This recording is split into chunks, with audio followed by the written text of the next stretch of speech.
First of all, very good morning to all of you. In this class, I am going to start with the topic respiratory volume and capacities. तो एक बार इस topic को discuss करने से पहले एक बार quick revision कर लेते हैं, then we proceed to the today's topic. That is कि क्या क्या हमने कंप्लीट कर लिया है. ब्रीथिंग क्या है? It is a simply exchange of gases in which atmospheric oxygen comes inside and carbon dioxide which is released from the metabolic activities are released outside. तो कार्बन डाइऑक्साइड को रिलीज करना और oxygen molecule को अंदर की तरफ और इन respiratory system में लेना इज नोन एज ब्रीथिंग. ना इतनी ब्रीथिंग प्रोसेस के बाद और ब्रीथिंग को क्या बोलते हैं? रेस्पिरेशन. और ये रेस्पिरेशन डिफरेंट ऑर्गन में डिफरेंट टाइप से होते हैं. उनके हैबिटेट पे डिपेंड करते हैं किस हैबिटेट में और किस एनवायरनमेंट में वो रह रहे हैं. For example respiratory organ different that is की respiration that is exchange of simply gases. वो एटमॉस्फेरिक ऑक्सीजन को अंदर बॉडी में कैसे लिया जा रहा है और अंदर से कार्बन डाइऑक्साइड को कैसे बाहर निकाला जा रहा है. ये डिफरेंट ऑर्गेनिज्म में डिफरेंट रेस्पिरेटरी ऑर्गन के थ्रू होता है. वो अगर प्रिमिटिव टाइप के हैं जैसे प्रोटोजोअन्स. यहाँ पे रेस्पिरेटरी ऑर्गन और सिंपली गैसियस डिफ्यूजन कौन ऑर्गन जो करते हैं वो है प्लाज्मा लेमा जो सबसे प्रिमिटिव है. नाउ इसके बाद पोरीफेरेंस. यहाँ पे होल बॉडी सरफेस के थ्रू रेस्पिरेशन होता है, वैसे ही डिफ्यूजन प्रोसेस के थ्रू. Now poriferans coelenterate. यहाँ पे भी होल बॉडी सरफेस के थ्रू रेस्पिरेशन होता है. नाउ प्लेटी हेलमिंथीज और फ्लैट फॉर्म में जो रेस्पिरेटरी सिस्टम प्रेजेंट होते हैं, ये स्पेशल टाइप के रेस्पिरेटरी सिस्टम यहाँ पे प्रेजेंट होंगे इन प्लेटी हेलमिंथीज इज बाय सिंपल जो बॉडी, क्योंकि यहाँ पे जनरली पैरासाइट्स होते हैं तो वही बॉडी सरफेस नाउ जब मूव करते हैं ऑर्थोपोड्स तो यहाँ पे भी वही क्योंकि प्रिमिटिव हैं उतना स्पेशलाइज्ड ऑर्गन नहीं रहेगा और प्रिमिटिव टाइप का सेल स्ट्रक्चर और बॉडी सरफेस दिखता है. यहाँ पे गैसेस डिफ्यूजन के थ्रू ही रेस्पिरेशन होता है. जहाँ पे डॉर्सल पोर प्रेजेंट होते हैं, म्यूकस रिलीज होते हैं बॉडी सरफेस पे, मॉइस्ट बॉडी सरफेस को बनाते हैं जिसकी वजह से ऑक्सीजन डिफ्यूज कर लेते हैं. जब स्किन पार्ट लेते हैं डिफ्यूजन में और गैसियस एक्सचेंज में तब इसे क्यूटेनियस रेस्पिरेशन बोला जाता है जैसे कि अर्थवॉर्म में हो रहा है और एनिलिडा में. नाउ ऑर्थोपोड में आते हैं. तो ऑर्थोपोड में क्योंकि एक बहुत लार्जेस्ट फाइलम है और यहाँ पे वैरायटी मिलती है तो कई सारे एक्वेटिक भी मिलेंगे, टेरेस्ट्रियल भी मिलेंगे. तो जो टेरेस्ट्रियल होंगे वहाँ पे ट्रैकिया होगा रेस्पिरेटरी ऑर्गन और वहीं पे जब एक्वेटिक आर्थ्रोपोड्स होंगे तो गिल्स प्रेजेंट होंगे. ना आर्थ्रोपोड्स से जब मूव कर जाते हैं इन हायर में वर्टिब्रेट्स में, देन वर्टिब्रेट्स में फिशेज में स्पेशलाइज्ड मॉडिफिकेशन देखने को मिलता है, वेस्कुलराइज्ड गिल. देन अब इसके बाद एम्फीबियंस जितने भी होते हैं यहाँ पे लंग्स होते हैं, लेकिन अगर एम्फीबियंस लाइक फ्रॉग है तो यहाँ वहाँ पे कैसा रेस्पिरेशन होगा? गिल्स के थ्रू भी होगा. इन एडल्ट से पहले जो प्री एडल्ट स्टेज होगा या लार्वा में गिल्स देखने को मिलेंगे और एडल्ट में जो होंगे वो क्यूटेनियस रेस्पिरेशन होगा. दैट मीन्स कि स्किन के थ्रू एक्सचेंज ऑफ गैसेस हो रहा है, गैसियस एक्सचेंज हो रहा है ना. जब मूव कर जाते हैं इन फिश एनिलिडा से, देन एनिलिडा से एवीज, रेप्टाइल एंड मैमल, यहाँ पे respiration through lungs carried out होता है. अब रेस्पिरेटरी ऑर्गन डिफरेंट है ना. यहाँ पे स्टेप्स रेस्पिरेशन में क्या होते हैं? सबसे पहले diffusion, then transport, then again diffusion, फिर एक्सपेल आउटसाइड. डिफ्यूजन क्या है? Diffusion of oxygen and oxygen molecule in the alveoli and alveoli से transfer of oxygen molecule through RBCs or blood circulatory system to the different body cells. Now again diffusion, क्योंकि cell के पास carbon dioxide है वो फिर से again diffusion होगा और ये डिफ्यूजन के बाद ऑक्सीजन और मॉलिक्यूल आरबीसी के थ्रू सेल्स को दे दिए जाएंगे। अब सेल्स से कार्बन डाइऑक्साइड जो मेटाबॉलिक प्रोसेस का एक रिजल्ट है और कैटाबॉलिक प्रोसेस के रिएक्शंस के एक रिजल्ट है कार्बन डाइऑक्साइड, इन्हें फिर से ट्रांसपोर्ट कर दिया जाएगा एल्वोलाई में, देन एल्वोलाई से बाहर की तरफ। ना यहाँ से रेस्पिरेटरी सिस्टम के बाद respiratory human respiratory system. Human respiratory system में कौन कौन से पार्ट होते हैं? सबसे पहले ये स्टार्ट होता है नॉस्ट्रिल से, देन नॉस्ट्रिल से नेजल चैम्बर से common which is a common junction in between trachea और oesophagus, that is pharynx then open into the larynx which is covered by flap known as epiglottis, then larynx open into trachea and trachea finally divide कर जाते हैं और फिर thoracic reason पे, फिर fifth thoracic vertebrae के reason पे दोनों जो ट्रैकिया है वो दो पार्ट में डिवाइड कर जाते हैं, जिसे primary bronchioles and primary secondary tertiary further division, कई सारे डिवीजन होते हैं और माइन्यूट ट्यूब्यूल्स का फॉर्मेशन होता है। नाउ वहाँ पे जब ट्यूब्यूल्स एंड करते हैं तो एक बैग लाइक स्ट्रक्चर और सैक लाइक स्ट्रक्चर का फॉर्मेशन होता है alveoli known as alveoli. Now in humans 2 lungs होते हैं जिनमें several number of alveoli for the gaseous diffusion के लिए प्रेजेंट होते हैं ना। इसके बाद जो डिफ्यूजन के बाद ह्यूमन रेस्पिरेटरी सिस्टम में जो पूरे रेस्पिरेटरी सिस्टम को दो पार्ट में डिवाइड किया गया है। First is conducting part and second is respiratory part. Respiratory that means कि जहाँ पे गैसेस एक्सचेंज हो रहा है और गैसेस एक्सचेंज सिर्फ एल्वोलाई में होता है और रेस्ट पार्ट क्या करते हैं, ट्रांसपोर्ट कंडक्ट करते हैं ऑक्सीजन मॉलिक्यूल का और साथ में प्योरीफाई करते हैं ऑक्सीजन मॉलिक्यूल, क्योंकि जो हम एयर लेते हैं उसमें डस्ट पार्टिकल भी हो सकते हैं, वायरस बैक्टीरिया एंड बहुत सारे अदर पार्टिकल होंगे, तो उन्हें और साथ में वो टेम्परेचर जो एयर का होगा वो एनवायरनमेंट के अकॉर्डिंग होगा, उसे अपने बॉडी टेम्परेचर के अकॉर्डिंग करने के लिए इतनी लॉन्ग पासेस और ट्रैकिया और जो पाथ है इतने लंबे पाथ से होकर जाना पड़ता है ताकि वो प्योर हो सके। म्यूकस क्या करेंगे, जितने भी डस्ट पार्टिकल है वहाँ पे स्टिक हो जाएंगे और नोज हेयर भी उन्हें प्योरीफाई करने का, फिल्टर करने का काम करेंगे ना। इतना हो चुका था इन प्रीवियस क्लास। अब इस क्लास में हमें रेस्पिरेटरी वॉल्यूम और कैपेसिटीज डिस्कस करना है।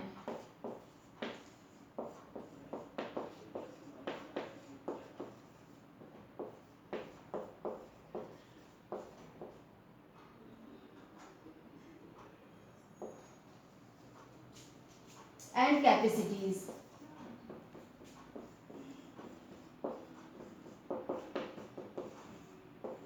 कैपेसिटीज, रेस्पिरेटरी वॉल्यूम और कैपेसिटीज क्या है? रेस्पिरेटरी वॉल्यूम दैट मीन्स कि हम कितने अमाउंट में ऑक्सीजन ले सकते हैं और कितने अमाउंट में एक्सपेल कर सकते हैं, या जो भी एयर है या उसमें कार्बन डाइऑक्साइड है उसको बाहर निकाल सकते हैं, तो उसी को रेस्पिरेटरी वॉल्यूम और उसके वॉल्यूम जो मेज़र कर रहे हैं कि कितना अमाउंट है उस एयर का जो हम इंस्पायरेशन के थ्रू ले रहे हैं या एक्सपायरेशन के थ्रू ले रहे हैं। तो इसके लिए डिफरेंट टर्म्स दिए गए हैं। First is tidal volume. Tidal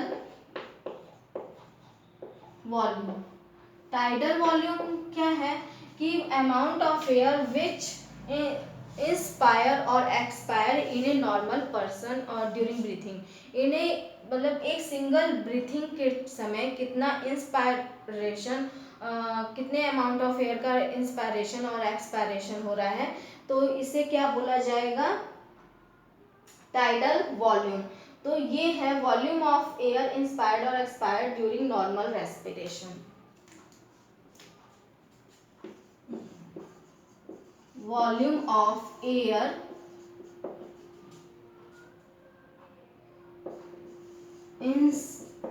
inspired और expired during normal respiration.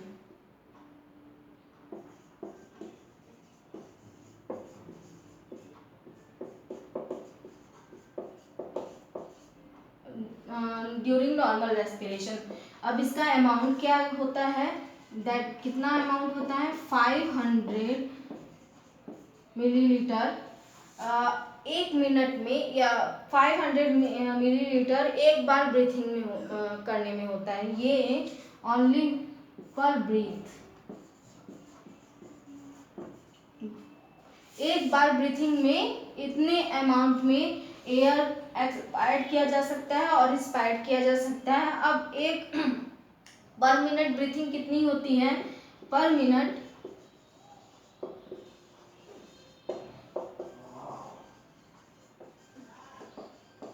Breathing 12 to 16 time होता है।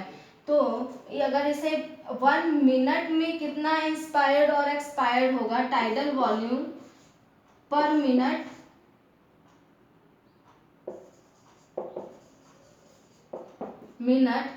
तो अगर हम कैलकुलेट करेंगे टाइडल वॉल्यूम पर मिनट तो कितना आ जाएगा हमारा? अप्रॉक्सीमेटली 6000 से 8000 ml पर मिनट, ये वॉल्यूम आ जाएगा। नाउ अब टाइडल वॉल्यूम के बाद है inspired volume.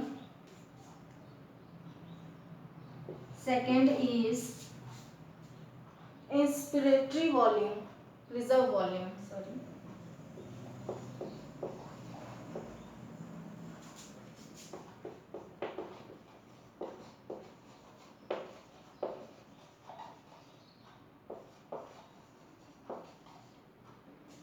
Volume, inspiratory reserve volume, reserve volume.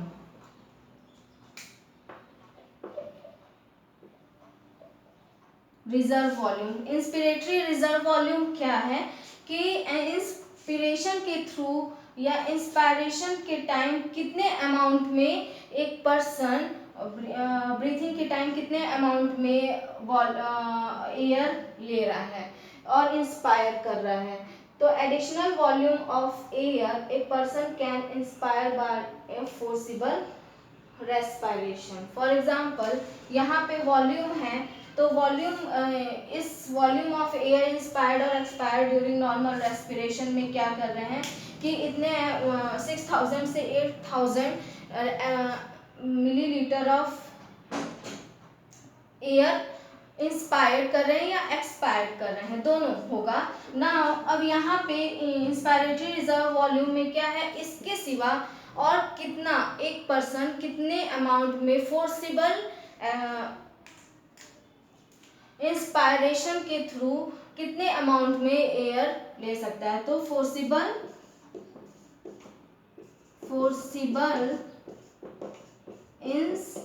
Inspiration,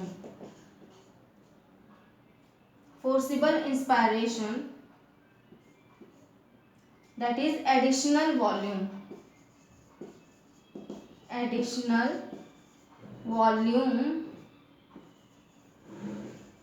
of air, additional volume of air ये कितना होगा,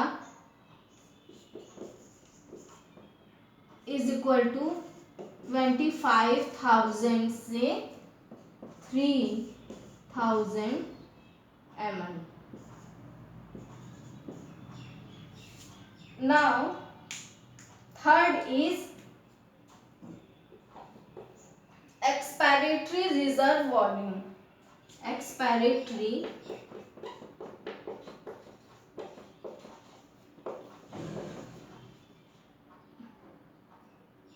reserve volume.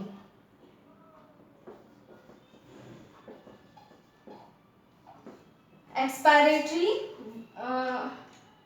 रिजर्व वॉल्यूम क्या होगा, expiratory reserve volume that is कि जैसे यहाँ पे फोर्सिबल इंस्पायरेशन है उसी तरीके से यहाँ पे फोर्सिबल एक्सपायरेशन है। दैट मीन्स कि एक्सपायर करने के बाद जो वॉल्यूम निकाला जो एयर रिलीज किया जा रहा है या एक्सपायरेशन में जो अमाउंट ऑफ एयर रिलीज कर रहा है, इसके अलावा और कितना फोर्सिबल एक्सपायरेशन किया जा सकता है, forcible expiration.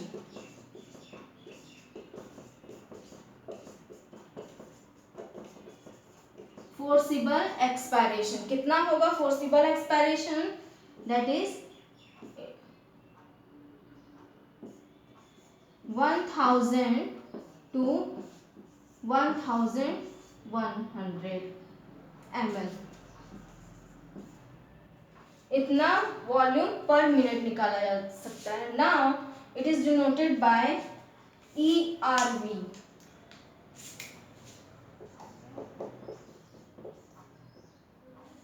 Now fourth is residual volume. Residual volume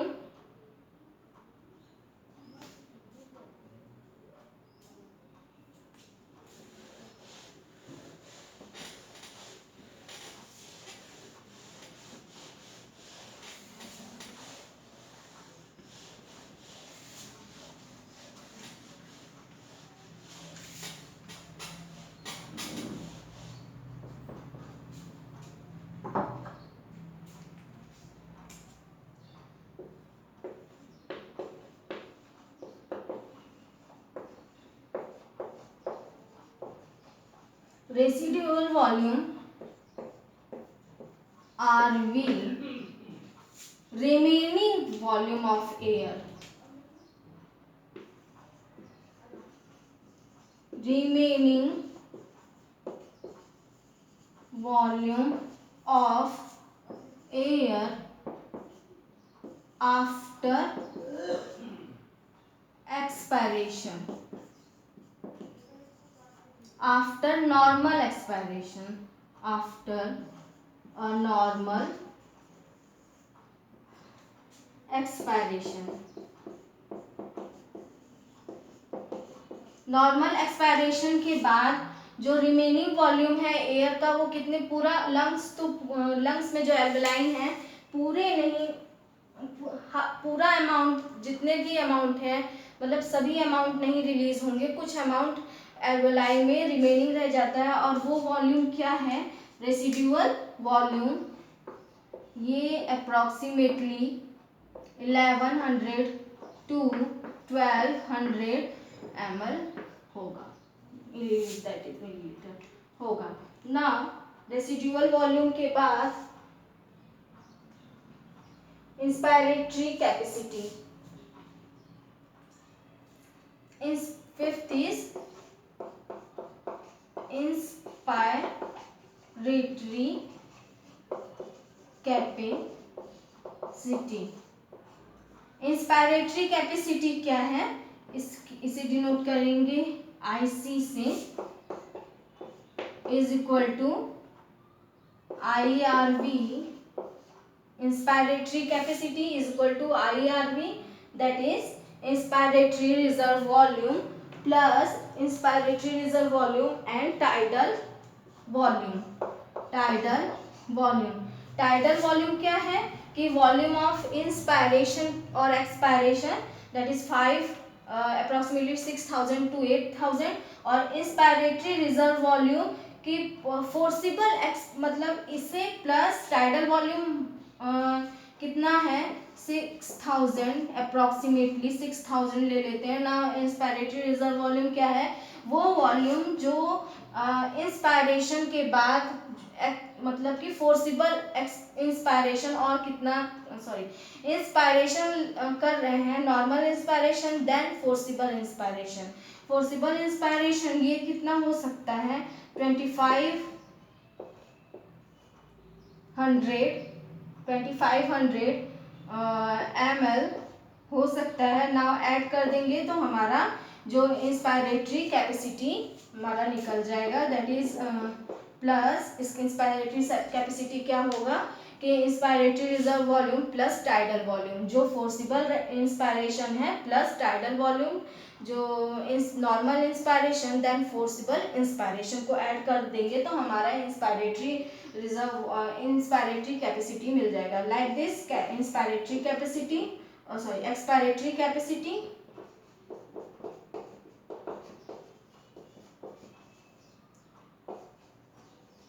capacity expiratory capacity क्या होगा?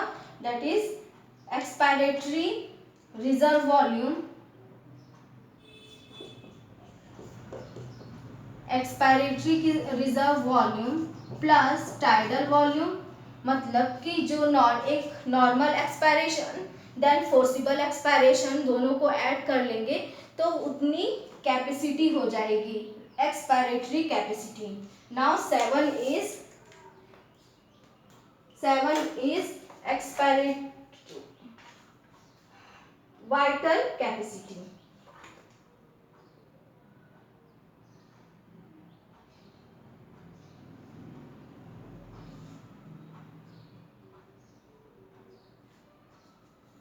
वाइटल कैपेसिटी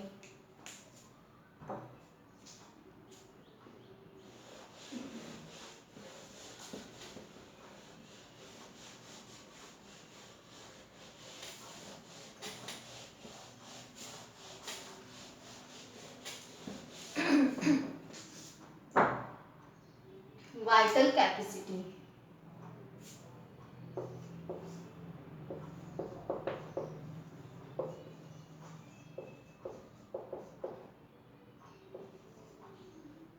वाइटल कैपेसिटी में क्या होगा, जब इंस्पायरेशन और एक्सपायरेशन के बाद जितना और अमाउंट ऑफ एयर लिया जा सकता है उसे वाइटल कैपेसिटी बोला जाएगा। That is maximum volume of air a person can breathe in after forcible expiration. Forcible expiration एक तो दैट मीन्स नॉर्मल एक्सपायरेशन हो रहा है, देन फोर्सिबल एक्सपायरेशन, और फोर्सिबल एक्सपायरेशन के बाद भी एक वाइटल कैपेसिटी होगा, दैट इज कि फोर्सिबल एक्सपायरेशन के बाद और कितना वॉल्यूम लिया जा सकता है। तो जो फोर्सिबल एक्सपायरेशन है,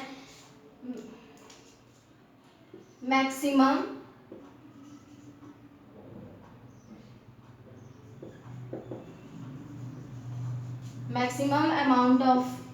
amount of air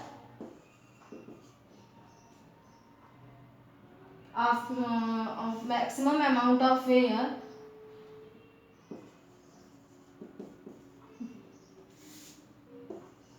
which can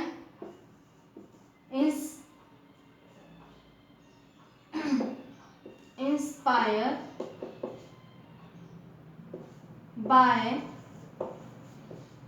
forcible expiration।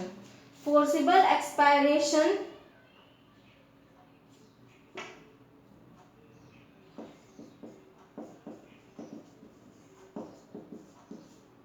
और ब्रीथ, यहाँ पे ब्रीथ होगा।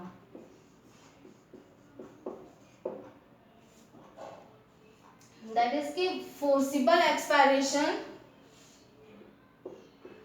के बाद भी या नॉर्मल ब्रीथिंग के बाद भी फोर्सिबल एक्सपायरेशन कितना हो सकता है। तो इसमें कौन कौन से इंक्लूड हो जाएंगे, टाइडल वॉल्यूम। अब फोर्सिबल एक्सपायरेशन के बाद की बात हो रही है, दैट मीन्स कि forcible expiration ERV expiratory reserve volume भी ऐड होगा, टाइडल वॉल्यूम भी ऐड होंगे, देन एक्सपायरेटरी कैपेसिटी भी ऐड होगा। सबको ऐड करने के बाद जो वाइटल कैपेसिटी है हमारा निकल आएगा। तो ये किससे किससे रिलेटेड है, टाइडल वॉल्यूम से expiratory reserve volume plus expiratory capacity, ये तीनों से रिलेटेड है। नाउ अब 8 is functional residual capacity. Functional residual capacity functional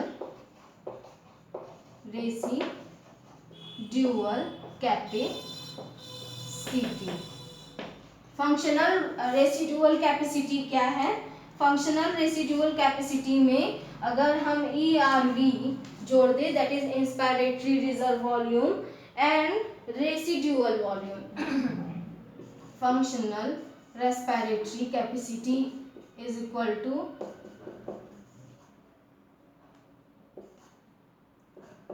ERV, that is expiratory reserve volume, then residual volume. Inspiratory reserve volume और अगर residual volume को add कर दिया जाए expiratory reserve volume, that is expiration के forcible expiration कितना हो रहा है प्लस फोर्सिबल एक्सपायरेशन प्लस अगर रिजर्व वॉल्यूम कितना है कि एक्सपायरेशन और इंस्पायरेशन के बाद या एक्सपायरेशन के बाद कितना अमाउंट ऑफ एयर रह जा रहा है एल्वोलाई के अंदर, और expiratory reserve volume that is कि फोर्सिबल एक्सपायरेशन कितना है।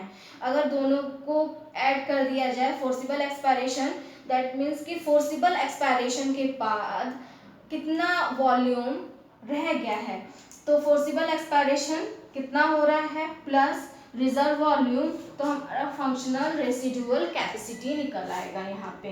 तो अगर कैलकुलेट करना चाहें तो यहाँ पे एक्सपायरेटरी रिजर्व फोर्सिबल एक्सपायरेशन कितना है 1100 अप्रोक्सीमेटली, देन रिजर्व वॉल्यूम यहाँ पे कितना रह जा रहा है दैट इज अप्रोक्सीमेटली 1200। अगर 1200 अगर ऐड कर दिया जाए तो कितना निकल आएगा हमारा 2300 हमारा वॉल्यूम आ जाएगा। नाउ इसके बाद कुछ टोटल लंग कैपेसिटी भी प्रेजेंट होते हैं, that is total volume of air accumulated in the lung at the end of forcible inspiration, that is vital capacity और रेसिडुअल वॉल्यूम। वाइटल कैपेसिटी और रेसिडुअल वॉल्यूम दैट इज की forcible expiration के बाद कितने amount of breathing किया एक person कर सकता है। ना फोर्सिबल एक्सपायरेशन कितना है, फोर्सिबल एक्सपायरेशन दैट इज की ERV, अगर इन दोनों को वाइटल कैपेसिटी और ERV कैलकुलेट कर लिया जाए तो हमारा निकल आएगा total lung capacity. 9th is total lung capacity, total lung capacity, vital capacity,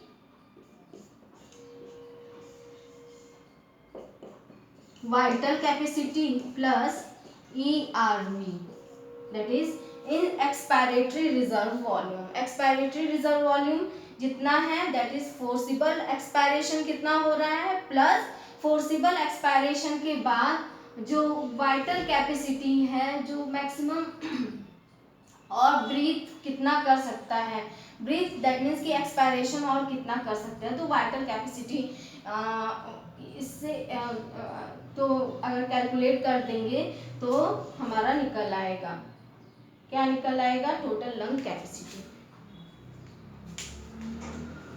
vital cap, यहाँ पे वाइटल कैपेसिटी, वाइटल कैपेसिटी।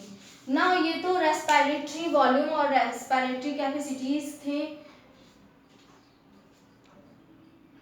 तो एक क्विक रिवीजन कर लेते हैं यहाँ पे क्या क्या हमने रेस्पिरेटरी वॉल्यूम में क्या क्या डिस्कस किया है। रेस्पिरेटरी वॉल्यूम में फर्स्ट इज टाइडल वॉल्यूम, पहला टाइडल वॉल्यूम। टाइडल वॉल्यूम क्या है, अमाउंट ऑफ एक्सपायरेशन और इंस्पायरेशन में कितने अमाउंट ऑफ एयर इन्वॉल्व हो रहे हैं, और ये कितना होगा 1 मिनट में 500 या एक ब्रीथिंग में 500 मिलीलीटर होता है, तो 1 मिनट में 12 to 16 टाइम ब्रीथ करता है नॉर्मल पर्सन, तो कितना हो गया total 6000 to 8000। Now expiratory tidal volume तो नॉर्मल एक्सपायरेशन और इंस्पायरेशन हुआ यहाँ पे, नॉर्मल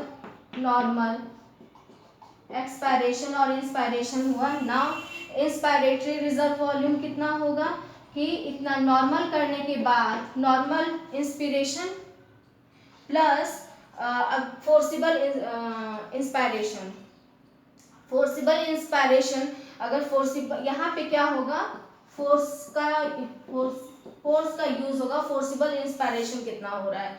नाउ इसके बाद expiratory reserve volume that is forcible expiration, normal के बाद फोर्स और फोर्सिबल कितना हो सकता है, फोर्स करके एयर को कितना बाहर निकाला जा सकता है, और कितना ये कितना था 1000 to 1100, यहाँ पे 1 और फोर्सिबल इंस्पायरेशन 25,000 समथिंग। ना यहाँ पे 2500 से 300 तक, तो ये 2500 है, 22,500। ना यहाँ पे इंस्पायरेटरी रिजर्व वॉल्यूम के बाद रेसिडुअल वॉल्यूम क्या है, फोर्सिबल इंस्पायरेशन और फोर्सिबल एक्सपायरेशन के बाद कितने अमाउंट में एयर रह जा रहा है लंग में, तो अप्रोक्सीमेटली 1100 to 1200। नाउ इतने के बाद देन कैपेसिटी, इंस्पायरेटरी कैपेसिटी क्या होगा, inspiratory capacity that is tidal volume plus forcible, inspiration को ऐड कर दिया जाए तो हमारा इंस्पायरेटरी कैपेसिटी निकल आएगा। Then expiratory capacity tidal volume plus forcible, expiration को अगर ऐड कर दिया जाए तो हमारा एक्सपायरेटरी कैपेसिटी निकल आएगा। देन फंक्शनल रेसिडुअल कैपेसिटी और वाइटल कैपेसिटी क्या है, vital capacity, vital capacity that means कि फोर्सिबल एक्सपायरेशन के बाद जो ब्रीथिंग हो नॉर्मल, जो मैक्सिमम अमाउंट में इसके बाद और कितनी ब्रीथिंग की जा सकती है, दैट मीन्स कि पूरा फोर्सिबल एक्सपायरेशन के बाद और कितने अमाउंट में एयर लिया जा सकता है। ये टाइडल वॉल्यूम, एक्सपायरेटरी वॉल्यूम और एक्सपायरेटरी कैपेसिटी तीनों को ऐड कर दिया या इससे रिलेटेड होगा। नाउ फंक्शनल रेसिडुअल कैपेसिटी क्या है, फंक्शनल रेसिडुअल कैपेसिटी ये क्या होगा, एक्सपायरेटरी वॉल्यूम प्लस रिजर्व या रेसिडुअल वॉल्यूम, दैट इज कि कितना बचा हुआ है प्लस एक्सपायरेशन के बाद, एक्सपायरेशन प्लस जितना बचा हुआ एयर रह जा रहा है उतनी ही उसकी फंक्शनल रेसिडुअल कैपेसिटी होगी एल्वेलाई की। नाउ टोटल लंग कैपेसिटी क्या है, अब लंग में कितने अमाउंट ऑफ एयर में एयर रह सकता है, तो ये क्या होगा कि vital capacity that is forcible expiration के बाद कितनी ब्रीथिंग अमाउंट में ब्रीथिंग हो सकता है, फोर्स मतलब पूरे अमाउंट एयर को निकालने के बाद कितना ब्रीथ किया जा सकता है ये, plus expiratory reserve volume, forcible expiration कितना है, अगर ऐड कर दिया जाए तो टोटल लंग कैपेसिटी हमारा निकल आएगा, total lung capacity. Now next is exchange of gases in next class.